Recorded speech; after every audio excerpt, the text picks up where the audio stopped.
A história do Chevrolet Ômega. Capítulo 1. O sedã que virou lenda. Se tem um carro que mexe com a memória de muita gente, esse carro é o Chevrolet Ômega. O sedã que chegou no Brasil no começo dos anos 90 e virou referência em luxo, conforto e potência. Ele substituiu um gigante, o Opala, mas conseguiu escrever a própria história. Hoje a gente vai relembrar essa trajetória, das primeiras unidades nacionais até os últimos importados, passando por curiosidades, motores, versões e até as vezes em que o Ômega foi carro de presidente e carro de polícia. Então já se ajeita aí, porque essa viagem vai ser longa, cheia de lembranças e muita paixão por carro. Capítulo 2.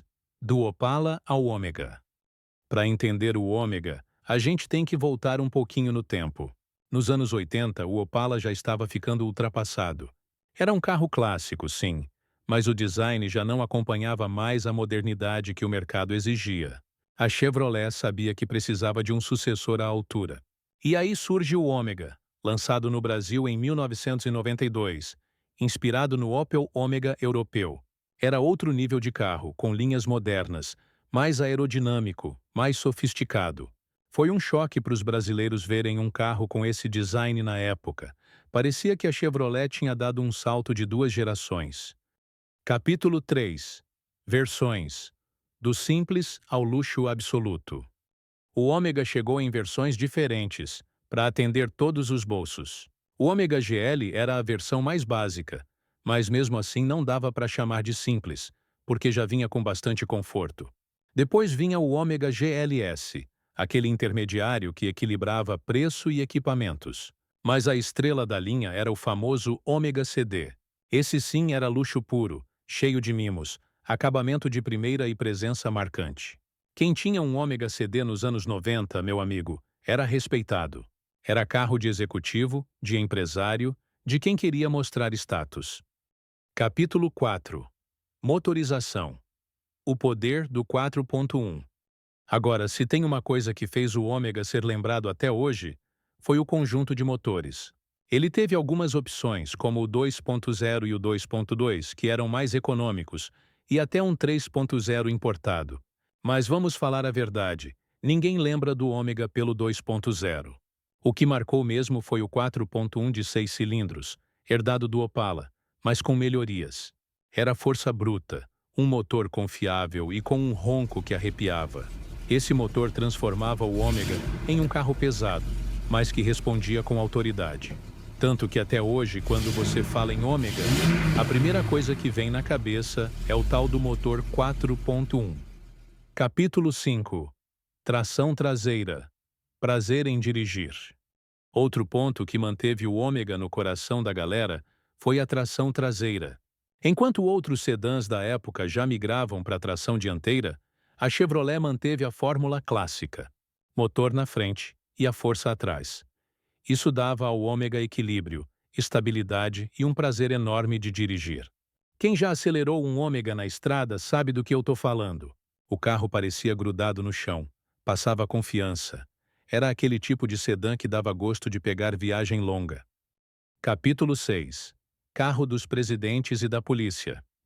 E olha só, o Ômega não foi só carro de gente comum.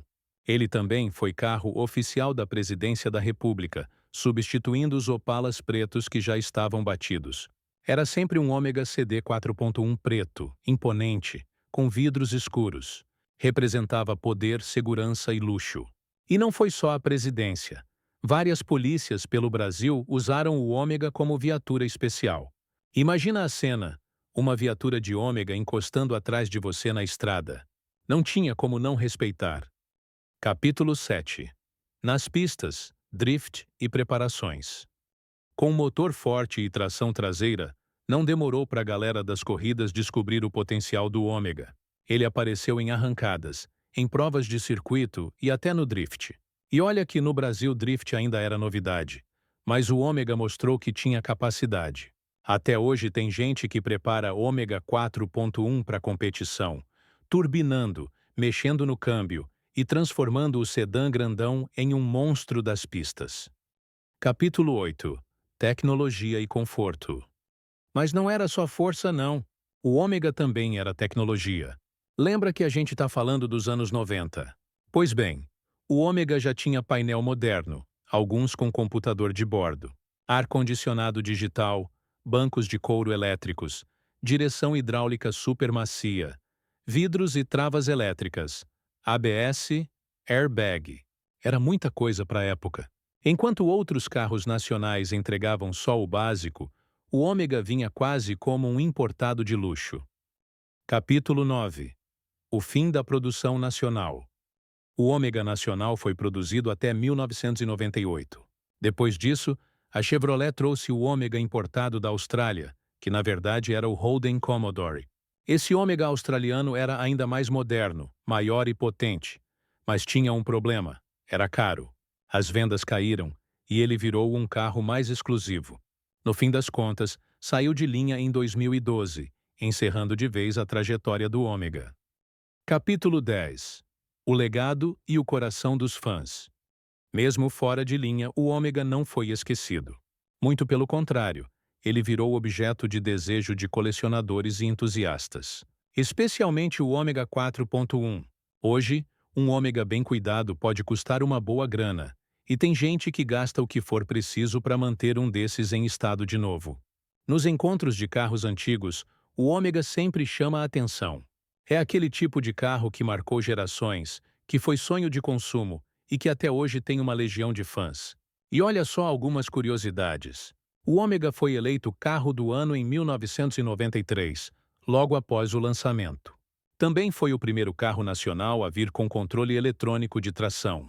Outro detalhe é que ele tinha coeficiente aerodinâmico de apenas 0,30, algo impressionante para um sedã daquela época. E para fechar, vale lembrar que o ômega foi um dos poucos carros a conseguir substituir um ícone como o Opala, sem perder respeito. O Chevrolet Ômega não foi só um carro, foi um capítulo importante da nossa indústria automotiva. Poucos modelos conseguiram ser tão versáteis e marcantes. E eu quero saber de você. Já andou em um Ômega? Qual versão você gostaria de ter na garagem? Já deixa o like e compartilha com aquele amigo apaixonado por carros. E se inscreve no canal, para não perder nenhuma história do mundo automotivo. Aqui é o Tudo sobre Carros. E a gente se vê na próxima viagem no tempo.